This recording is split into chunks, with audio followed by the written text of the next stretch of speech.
Hey guys, Cheap Kid Goon here. So, you may have noticed with my last video, I've officially purchased a new AK. This is the, I believe, E&L model of the AK74MN, and I'm very happy to have it. Unfortunately, that means the shit crink that you've seen in all my other videos is being retired out of service, which means I put it through the ringer and I can give you, I'd say, a pretty good review on it. So let's get into this. First on the list, of course, I'll introduce it. We have our CYMA, however you want to pronounce that, model of the AK74U. It's from the CYMA standard line. Very good, reliable starter guns. Alright, so this gun by itself, with no magazines, no attachments, anything on it, cost about $200, maybe a little bit short of it, maybe $190 something, but about $200 for the gun itself, no battery included. As you can see, this right here, it's a full metal construction, and then you have full wood furniture that comes with it. And of course, I've kind of beat it to crap, so it doesn't look as new as it did when it came out of the box. When it comes out of the box, it looks so new it almost looks fake. So it's about $200 by itself. Now to get it running, so for me, I got about 4 magazines when I first got it. I got 2 Titan batteries and a Titan charger, so that made it bumped it up to about 300, so an extra 100 to get everything you need to get it ready for a MilSim event. Now out of the box, it does come with this magazine, which is missing the bottom plate because I beat it to crap, but it does come with the bottom plate, don't be misunderstood. However, this is a high cap magazine that it comes with, so unless you are a LMG, this is not allowed for a rifleman at a MilSim event, so I couldn't use this out of the box unless I'm playing at a local airsoft field. Now, what batteries did I get? I got, I believe, Titan, their small Tamiya batteries. So if you can see that, Titan 3000 milliamp hour, 7.4 volt, about this big. I don't know if there's any different ones out there. I know there are, but so to open it up and put the battery, just like the real thing, you push the rear button down, opens up like so, and you'll see a space where you can put a battery. Now, when I got these batteries and I got the gun, I originally noticed it's actually very difficult to fit the battery in there comfortably and still close the lid, or close the dust cover, sorry. So what I actually did is I modified the inside just slightly. Now, of course, you see I have duct tape wrapped around the handguard, so I'm not going to take that off right now.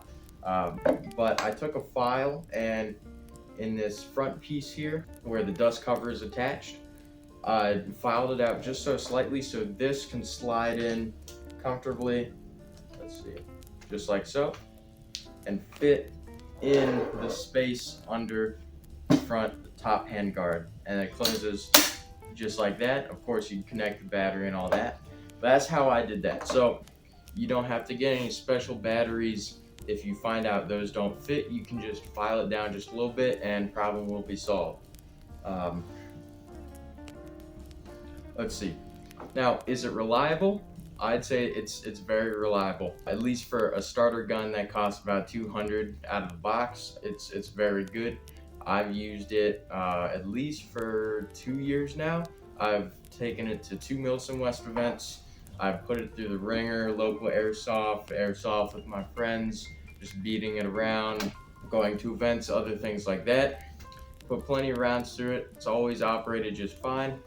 One thing I find about it is because, of course, it doesn't come with any sort of MOSFET or anything to help the gearbox with semi-auto.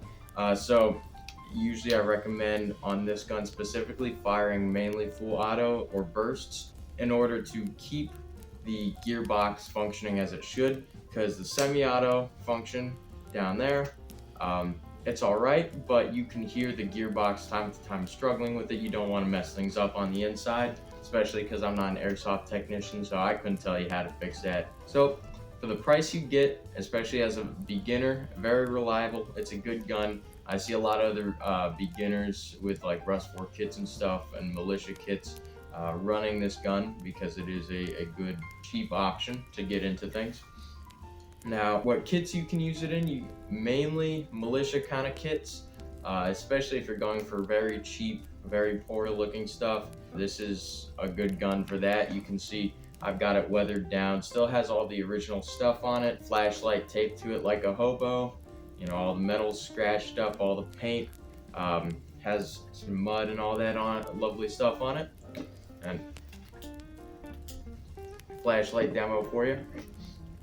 Now, one thing I do find is the weight is a little bit unrealistic. It's a little lighter than I believe it should be, and I believe that is because the metal is slightly lower quality than, say, something like this ENL here. So of course the steel isn't as dense, it's a little lighter weight, which is okay. It can actually be useful, especially if you're trying to run light at an event, but it just means it's not as durable, not as quality at least.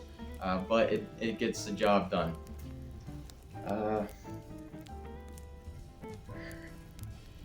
Now with that being said, with the metal being kind of cheaper, lighter, and all that stuff, the parts being not as quality as other brands like ENL, LCT, other stuff like that, there's also little things like how's the charging handle pull back.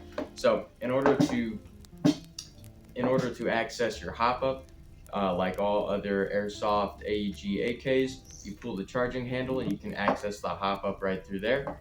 Now, of course, when you're a beginner and like you get a new airsoft gun, like the first thing you do is, oh boy, how does the charging handle pull back? Will it sound really nice? First time you do it, and you know, first time touching an AK airsoft gun, you're like, oh my gosh, it's amazing, right? But I mean, it's not that realistic compared to. Not that realistic, of course, compared to the pullback of something like this. It's a little heavier, it kind of catches a little more, so it has more some noise, more oomph to it. This is just, you know, smooth but kind of hollow, empty. Doesn't really, if that's what you're looking for, that it's not the gun for you, but that should be the least of your concerns. So the last thing I want to go over is the FPS. I think it's around 340. Don't quote me on that. You can look it up on like a website like eBike or something. This is the CYMA AK74U model from the standard line. Full metal, full wood construction. I believe it's around 340 FPS, but don't quote me on that. So it's good for milsim events, pretty much. It should be good in most outdoor fields. I can't guarantee indoor play like CQB stuff. I'm not sure why you're bringing this to CQB stuff anyways. Overall, it's a very good beginner gun. It's cheap for the most part compared to other weapons, like, you know, ENLs and LCTs and other brands that get up to $300-400 out of the box or more. It's a good beginner gun for Russian kits and impressions and things like that. I do highly recommend it. It is kind of limited in the amount of kosher kits you can use it in, but other than that, it gets the job done. It's lasted me, it'll probably last you.